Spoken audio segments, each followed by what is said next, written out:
ABAKKOLINSO ekyokubiri essuula 9 olunyiriri olusooka okutuuka ku lusembayo. Kubanga tekinneetaagisa kubawandiikira ku by'ebirabo ebiweebwayo okuyamba abatukuvu. Kubanga mmanyi nga muli beetegefu okuyamba, ekyo kye mbeenyumiririzaamu eri ab'e Makedoni ku lwammwe, nga mbagamba nti ab'omwaka yabeetegefu okuviira ddala mu mwaka ogwayita. Era obumalirivu bwammwe bwakubiriza bangi mu bo. Naye ntuma abooluganda gye muli okwenyumiriza kwaffe ku lwammwe kuleme okuba okw'obwereere mu kigambo ekyo, wabula mube beetegefu nga bwe njogedde. Si kulwa nga abamu ku b'e Makedoni abalijja nange bali basanga nga temweteeseteese, ne bwe siiyogere ku kuswala okwammwe ne tukwasibwa ensonyi olw'obwesige bwe twabalinamu.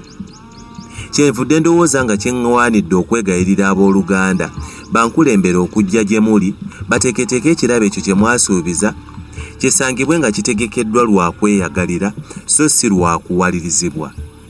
Naye ekyo njogedde kino nti asiga entono era asiga ennyingi alikungula nnyingi.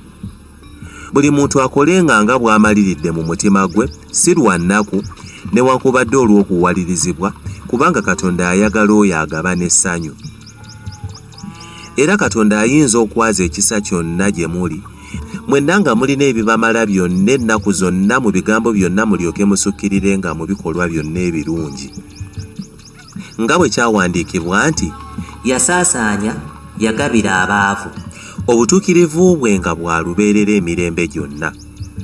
Era oyo awa ensigo omusizi n'emmere ey'okulya anaabongerangako ensigo zammwe era anaayazanga ebibala eby'obutuukirivu bwammwe. Munaagaggawazibwa mu byonna ne mugaba nnyo okuyita mu ffe Katonda yeebazibwenga.